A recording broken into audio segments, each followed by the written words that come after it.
Hi dears, welcome to Malayali's Talks. Hi dears, welcome back to my channel. ഇന്ന് ഞാൻ വളരെ സന്തോഷമായ ഒരു വാർത്ത നിങ്ങളുമായിട്ട് പങ്കുവയ്ക്കാനാണ് വന്നിരിക്കുന്നത്. Calicut university third sem BA BSc എക്സാമാണ് ഇന്ന് കഴിഞ്ഞിട്ടുണ്ടായിരുന്നത്. അപ്പോൾ ഇതിനു മുമ്പ് എക്സാമിന് മുമ്പ് ഞാനൊരു വീഡിയോ നിങ്ങൾക്ക് വേണ്ടി ഷെയർ ചെയ്തിട്ടുണ്ടായിരുന്നു. വളരെ ഇമ്പോർട്ടൻ്റ് ആയിട്ടുള്ള കുറച്ച് ക്വസ്റ്റ്യൻസ് ഉൾപ്പെടുന്ന ഒരു വീഡിയോ ആയിരുന്നു അത്. അപ്പോൾ ഞാൻ പറഞ്ഞിട്ടുള്ള ആ ഇമ്പോർട്ടൻറ്റ് ക്വസ്റ്റ്യൻസിൽ 13 ക്വസ്റ്റ്യൻസ് ആണ് ഈ വർഷത്തെ നിങ്ങളുടെ എക്സാമിന് വന്നിരിക്കുന്നത്. അപ്പോൾ അതെനിക്ക് ഒരുപാട് സന്തോഷം ഉണ്ടാക്കിയ കാര്യമാണ്. അത് മാത്രമല്ല ആ വീഡിയോ കണ്ടവരെല്ലാവരും നന്നായി എഴുതിയിട്ടുണ്ടാവുമെന്ന് ഞാൻ വിചാരിക്കുന്നു. അതുപോലെ എസ്എ ക്വസ്റ്റ്യൻ ആണെങ്കിൽ അതിൽ 2 എസ്എ ക്വസ്റ്റ്യൻസ് വന്നിട്ടുണ്ട്. അതുകൂടാതെ ആ എസ്എ ക്വസ്റ്റ്യൻസിലുള്ള ഭരതവാക്യം എന്ന നാടകം തന്നെ ഷോർട്ട് ക്വസ്റ്റ്യൻ ആയിട്ടൊക്കെ ചോദിച്ചിട്ടുണ്ട്. അപ്പോൾ ഏതൊക്കെ ക്വസ്റ്റ്യൻസ് എന്ന് ഞാൻ പറഞ്ഞുതരാം. ഒന്നാമത്തെ ക്വസ്റ്റ്യൻ കലാസൃഷ്ടിയിൽ ഉൾപ്പെടുന്ന ഘട്ടങ്ങളെ കുറിച്ചിട്ടൊരു ചോദ്യം ഞാൻ പറഞ്ഞിട്ടുണ്ടായിരുന്നു. രണ്ടാമത്തേത് ഗൗരി കുണ്ടിനെ കുറിച്ച് വിശദീകരിക്കാൻ.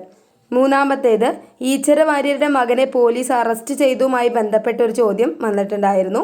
നാലാമത്തേത് തനത് നാടക ദർശനത്തെക്കുറിച്ചൊരു ചോദ്യം. അഞ്ചാമത്തേത് കേദാർനാഥ് ക്ഷേത്രത്തെക്കുറിച്ചൊരു ചോദ്യം. ആറാമത്തേത് കാലി കമ്പിളി ബാബയെക്കുറിച്ചൊരു ചോദ്യം. ഏഴാമത്തേത് പെരുന്തച്ചൻ എന്ന ആ ഒരു തിരക്കഥയിൽ നിന്നൊരു ചോദ്യം വന്നിട്ടുണ്ടായിരുന്നു. അത് എസ്സെ ആണ്. അതുപോലെ തന്നെ ഹിമവാന്റെ മുകൾ തട്ടിൽ അതും എസ്സെ ആണ്. പിന്നെ ഞാൻ പ്രത്യേകം പറഞ്ഞിരുന്നു തിരക്കഥ, സഞ്ചാര സാഹിത്യം, ജീവചരിത്രം, ആത്മകഥ ഈ ഭാഗങ്ങളിൽ നിന്നുള്ള ചോദ്യം വരുമെന്ന്, അതും വന്നിട്ടുണ്ടായിരുന്നു.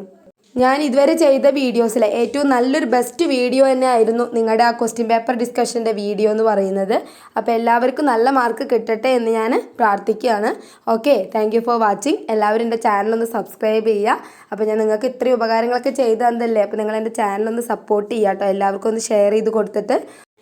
ഇനി നിങ്ങൾക്ക് 4th സെമ്മിലാണ് മലയാളം പഠിക്കാനുള്ളത്. 4th സെമ്മുമായി ബന്ധപ്പെട്ട എല്ലാ വീഡിയോസും ഞാൻ എൻ്റെ ചാനൽ അപ്ലോഡ് ചെയ്തിട്ടുണ്ട്. എന്ത് ഡൗട്ട് ഉണ്ടെങ്കിലും നിങ്ങൾക്ക് എന്നോട് ചോദിക്കാവുന്നതാണ്. അതുപോലെ തന്നെ ഇനി ഫസ്റ്റ് സെമ്മുകാരുടെ എക്സാമാണ് വരാൻ പോകുന്നത്. ഫസ്റ്റ് സെമ്മ് മുതൽ 4th സെമ്മ് വരെയുള്ള എല്ലാ വീഡിയോസും ഞാൻ എൻ്റെ ചാനലിൽ ഇട്ടിട്ടുണ്ട്. BCom BBAക്കാർക്കാണെങ്കിൽ 2nd സെമ്മ് വരെയുള്ളൂ. BA BScക്കാർക്ക് 4th സെമ്മ് വരെയുണ്ട്. അപ്പോൾ എല്ലാ വീഡിയോസും ഞാൻ എൻ്റെ ചാനൽ അപ്ലോഡ് ചെയ്തിട്ടുണ്ട്. ആർക്ക് വേണമെങ്കിലും അത് കാണാവുന്നതാണ്. Okay, thank you for watching dears.